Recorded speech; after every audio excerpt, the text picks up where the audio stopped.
Hello everyone, I hope you're doing brilliantly. Today I'm going to look at Ozymandias by Percy Bysshe Shelley. Lots of people pronounce this differently. It does have a little bit of speculation about how you pronounce it, but I don't think that really matters that much. I'm sure you already know that the poem is about power. Essentially, it's about power. And not only is it just about power, but also power of nature as well, because, of course, as you can see in the picture here, we've got this statue that's crumbled after years and years and years.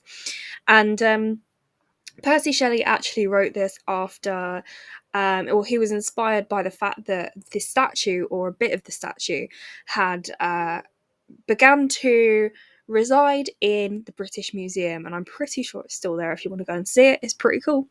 So we have this idea of these remains of this statue that don't really mean anything to anyone anymore, and this message on this pedestal that also doesn't really mean anything. There's kind of a bit of a cricket moment where he's saying, "Look on my works and despair, because I've done much more than you have with my life." And nobody really cares anymore. Those works don't exist anymore. There's a very, very much a lack of power there. So let's have a little look at what makes this poem so interesting and how you can link it to some different themes. So we can start with a bit about Percy Shelley.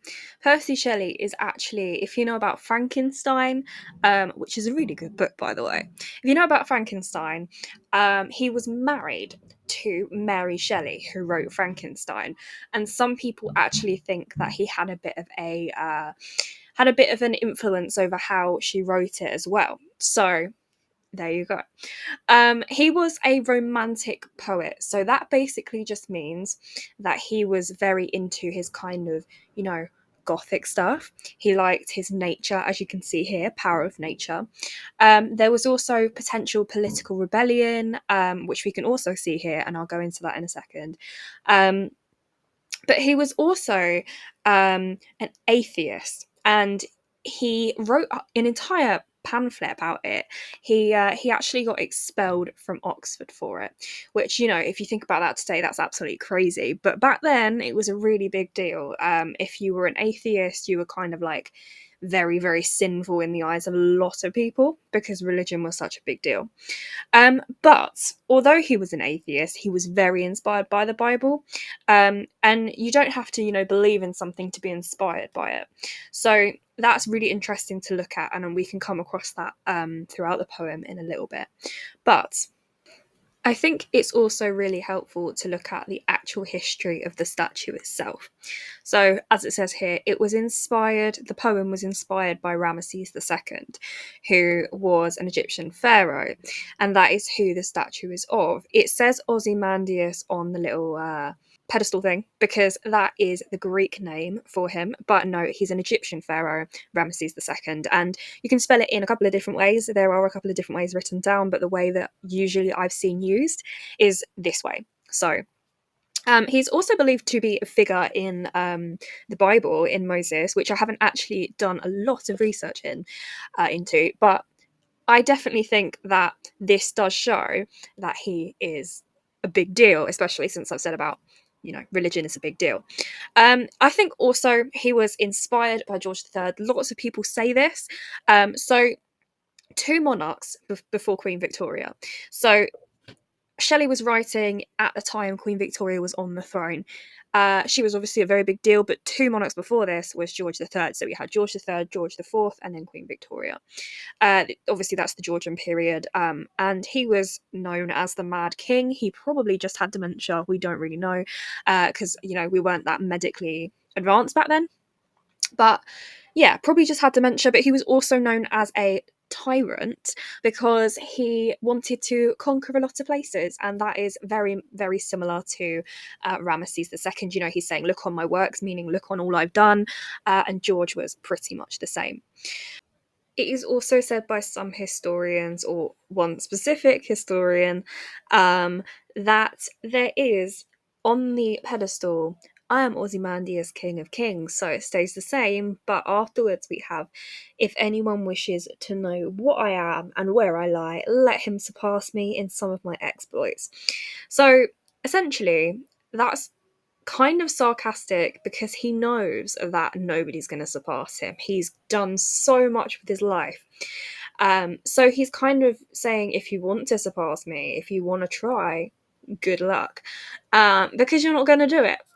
So he's very overconfident, especially considering what happens later on, which we'll obviously look into. And lastly, this poem is a result of a poetry contest. So there were two Ozymandias poems. This is, of course, the most well known one, but there is as well one by Horace Smith, and it will be interesting to look at the other one and sort of put them side by side. I'll link it in the description. I won't do it in this video because, it doesn't really add anything to our studies, but it is also interesting to think about why he chose to write a sonnet in terms of structure, 14 lines, 10 syllables per line, because sonnets are very typical of love poems. So we don't really know why he did this. Maybe it was to challenge that ideal, maybe it wasn't, we don't really know.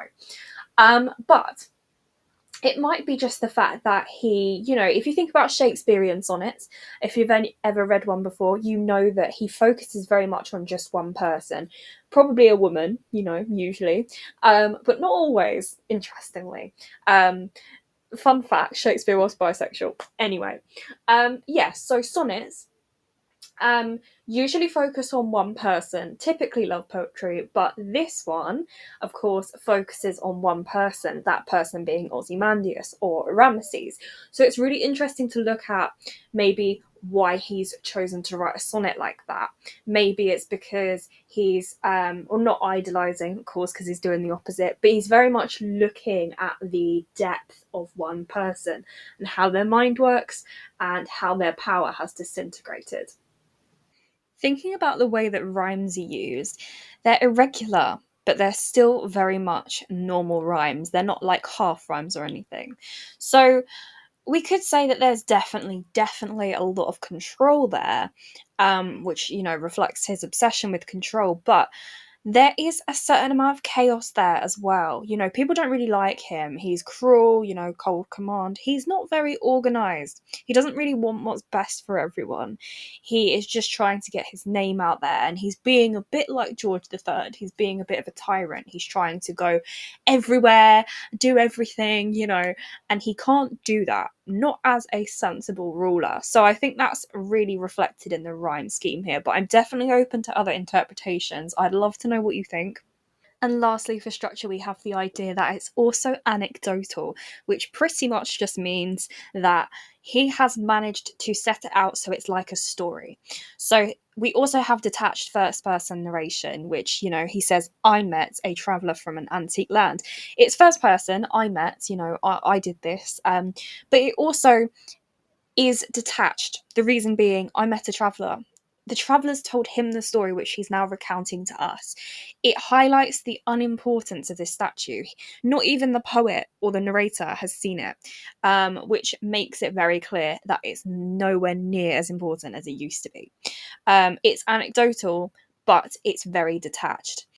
Of course, when you're writing, you're going to have to think about structure, but none of it really means anything unless you include analysis of, the language too. So let's have a look at the language and see what we can find out. So I've already said about I met a traveller. That kind of is language too, but I would keep it to detached first person narration if you're going to bring it up, because that gets you structure marks too. But let's have a little look at the next couple of lines. So we've got trunkless legs. Trunkless legs, it kind of gives that idea of the fact that there's no sturdiness. There's nothing, that he's literally got no legs to stand on, pretty much. Legs of stone. Stone also is associated with sturdiness, which interestingly I haven't highlighted it on the slide, but it kind of contrasts the sand of the next line, because you've got stone, which is very much a sturdy thing. It's expected to last a very long time. And then we've got sand, which is very delicate. It doesn't really hold its shape, it's completely the opposite. So there's this massive juxtaposition between the two things, and kind of it's interesting as well that sand has lasted forever, which of course we see at the end.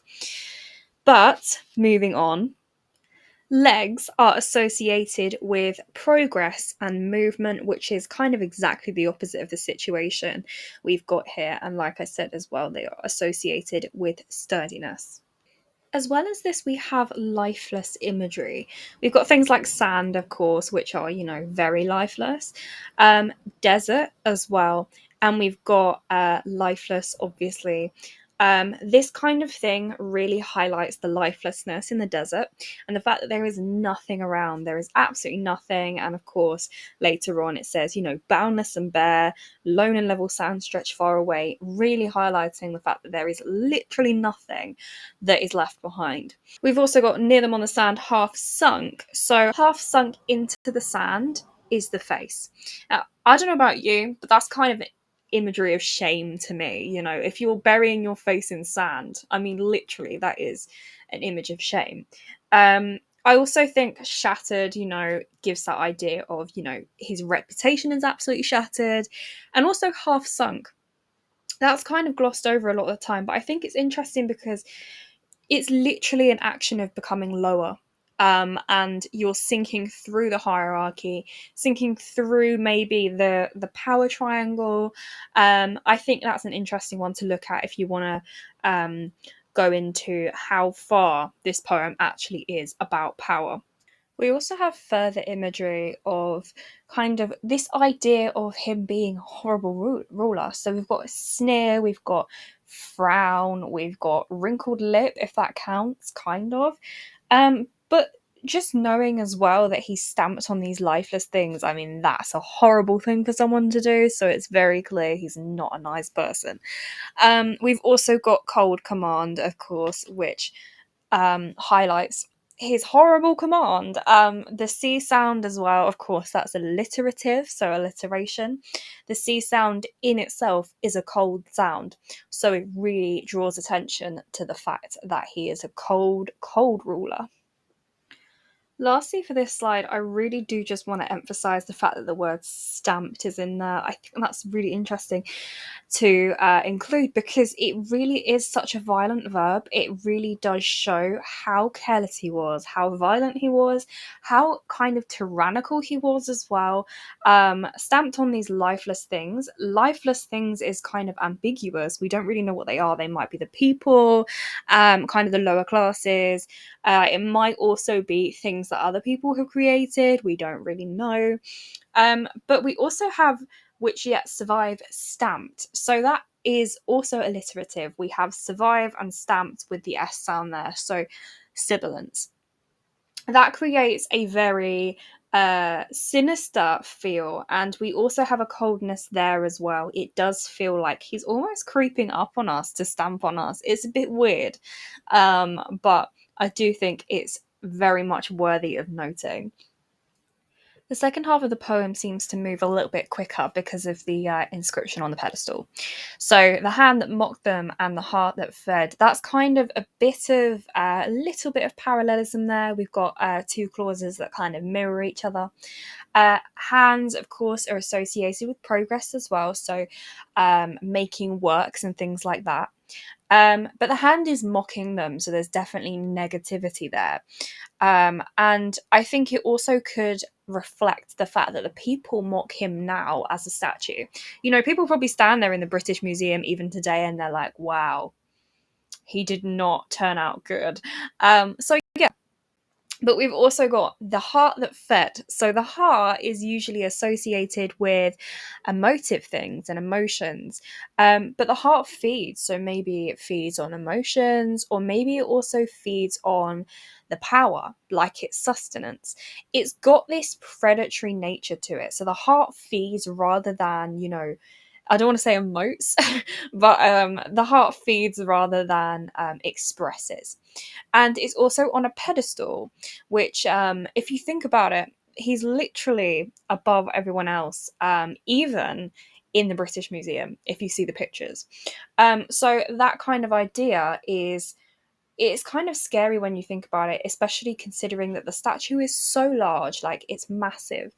But as you see in the next little bit, there isn't really much of it left. And even though it's massive, literally, size doesn't matter. So yeah. It says, these words appear. My name is Ozymandias, King of Kings. So, of course, we've got names there associated with identity. So, he's very much, saying, my name is Ozymandias and you should know who I am. And then we've got that possessive pronoun my. Very possessive, possibly the most possessive you get. Really shows that intention of control, and it gets to the point where he's saying, look on my works, they're not your works, they're mine, and I'm the one who's done all this. And we learn that there's nothing left, but he's very controlling, very possessive. And we've also got King of Kings, and this line is on the actual statue, and I think that's really interesting to remember, important to remember as well. That repetition implies that he is the King of Kings. He is at the very top of the power pyramid. But if you also think about it, he's kind of comparing himself to God, because who is the King of Kings? Who controls, in this era, who controls all the kings? God, right? Divine right of kings. That's kind of like 200 years before, but the same kind of still counts, because people were so religious that they thought that God chose kings. So, King of Kings, technically, in this era, is God. So he's like positioning himself as a bit of a god. And he's saying, look on my works, ye mighty. So ye mighty is probably also God. Not 100%, but ye mighty is probably God as well. So he's literally challenging God. He thinks he's that great. Look on my works. Look is an imperative verb. It commands you to do something. So he's saying, look on my works, and despair. Despair is also imperative. And these imperatives, of course, have that idea of control as well, again, because they're commands. And that exclamative really just hits that home, so that exclamation mark. So here's where we end up having a bit of a cricket moment, right? So we've had this massive look on my works, ye mighty, and despair, and he's like really shouting it. You can see that with the exclamative. And then nothing beside remains. It's just a short sentence, very snappy. And there's the caesura in there, which highlights it. It draws attention to the fact that nothing beside remains. Round the decay of that colossal wreck, so that juxtaposition there, colossal wreck, there is such a big wreck that it's barely noticeable anymore, which sounds really silly, but it literally has crumbled so much. It is such a wreck that nobody cares anymore. And boundless and bare, of course, alliteration, the lone and level sands stretch far away. So what I'm thinking here is sands stretch. Of course, that's sibilance, but it kind of gives the idea of like a sandstorm kind of feel, sands stretch far away. And we've also got far away, which is assonance, far away. We've got those long vowel sounds, and that really emphasizes how far the sounds stretch. So I think that's really interesting to look at. Lastly, I'm going to put a little worksheet in the description just so you can have a little think about these things, because I'm not actually going to give you the answers, because I kind of want you to have a little brainstorm about it. But why is art an important subtheme in this? It kind of connects to nature. There's no right answer, by the way, but it's definitely an important thing to think about. And also, why the poem is called Ozymandias and not Ramesses. Why do you think it's been chosen to call it Ozymandias and not its original name? It's definitely something to think about. Thank you for watching, and I will see you next time.